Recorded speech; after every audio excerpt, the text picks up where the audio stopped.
Hey guys, this is Jennifer from Cedar Ridge Farm. We're out here by the start of this year's garden, part of the garden tonight. Steve is plowing the potatoes and the onions. We just got out, I think there's 4 rows out altogether. There's 2 that are up so far. We're really late on stuff. It's just a week until Mother's Day. Actually, not even that, really.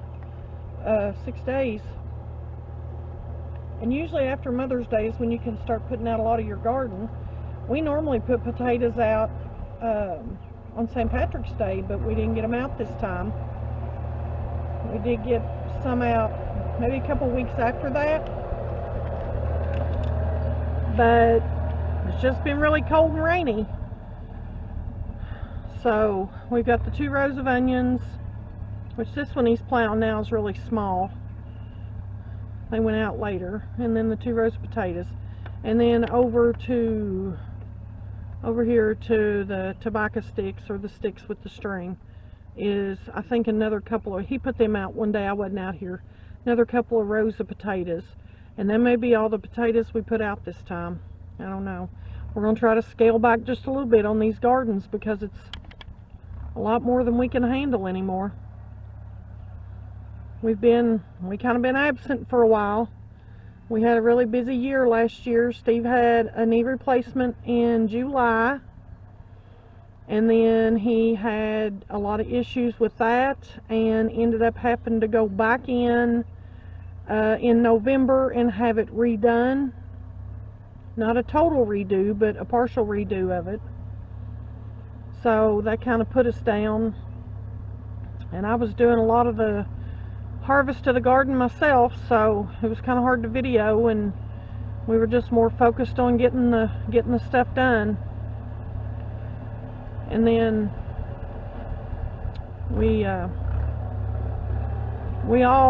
everybody here on the farm, all 7 of us, ended up with COVID in February. So that took everybody down for a week or 2, and so here we are in spring. Spring's finally here in Kentucky. Seems like it's been a long time coming, since it's almost the second week. It is the second week in May. No, it's the first week in May, I guess. Today's the 2nd. Happy birthday, big brother, by the way. My brother Jeff, his birthday's today, and I'm sure he'll watch this. We've got several things in the greenhouse growing. I've still got things that need seeded. I decided to do a medicinal herb garden this year in one of the raised beds, and then a tea garden in one of the raised beds. And I may end up having to do them both in the same bed. I'm not sure if we're going to have enough space for me to dedicate a whole raised bed to each thing. So that's the plan right now, but I did get all of the tomatoes moved out of the smaller 6-pack trays into their own individual pots, because hopefully if the weather holds out, we'll be putting them out in, within at least 2 weeks out in the ground. Here's the old farm all chugging along. Needs a bath.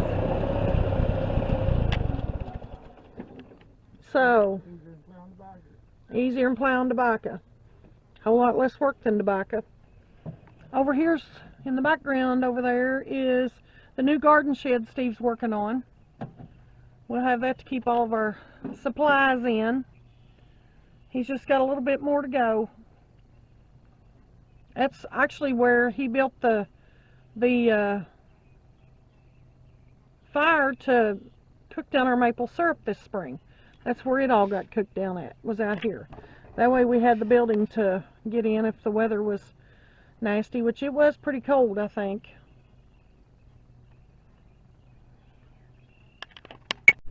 Okay, he's gone to drag down ground somewhere, so I'm going to show you the peach tree that we got and put out last year. Look at there. Well, I don't know if you can see it or not. There's leaves in the way. There he is. There's a peach. I saw another one. There's a peach. When I bought this, There's a bunch of peaches hanging on it. Of course, they all fell off. I think anytime you transplant something like that in the middle of its season like that, it will, most of the fruit will generally fall off. I don't see too many more on here. It's lucky there's any because of the way the weather's been. It's not been good. Here's the blueberries. They're full blooms. We put these in new last year.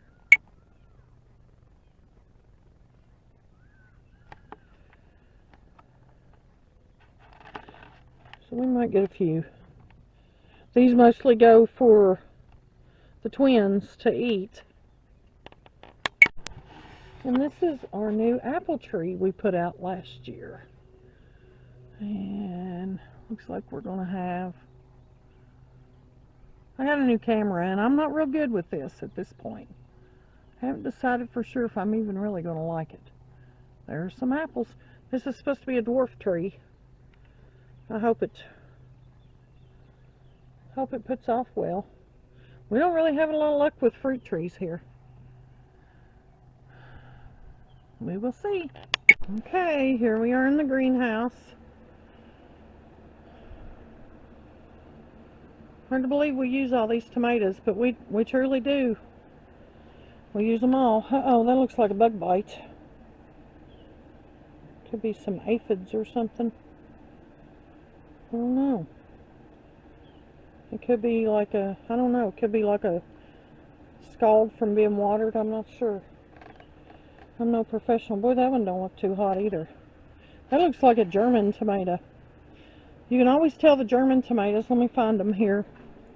Because here's what their leaves look like. See how smooth they are?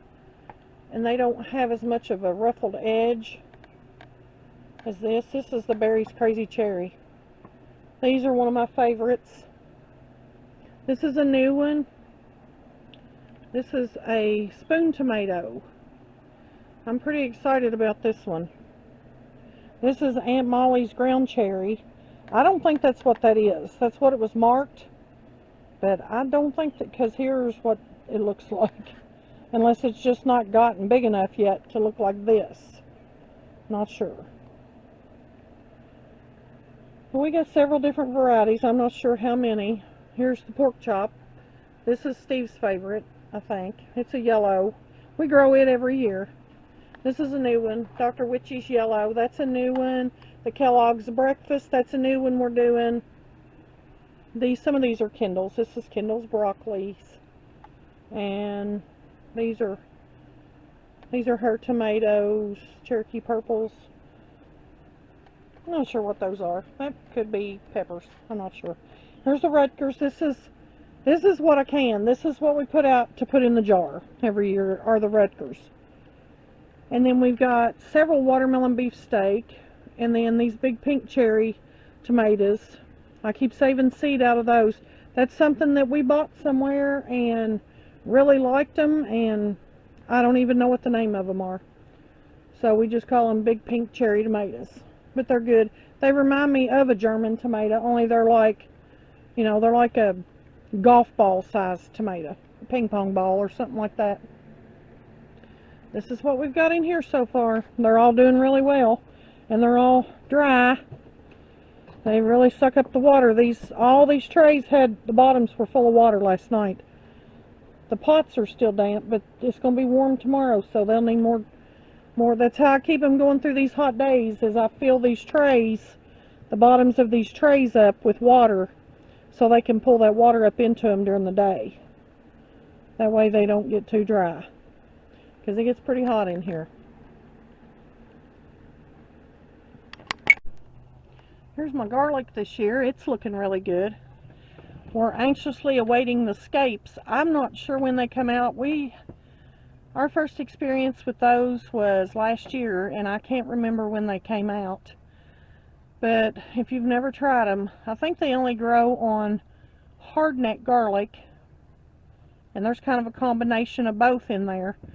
But they're really good sauteed. Very good. And I think that's all we're going to have tonight, guys. We appreciate you coming and checking things out with us, and we hope to get back on and start doing more videos. Share this video and some of our others with some of your family and friends. Share it on your Facebook or wherever, Instagram, wherever you want to share it. We sure would appreciate it. And if you like our video, then click that button and let us know. Be sure to subscribe if you haven't, so you'll get notification of when we do put a new video out. And hopefully we'll be back soon. Y'all have a great night. Thanks for visiting. God bless.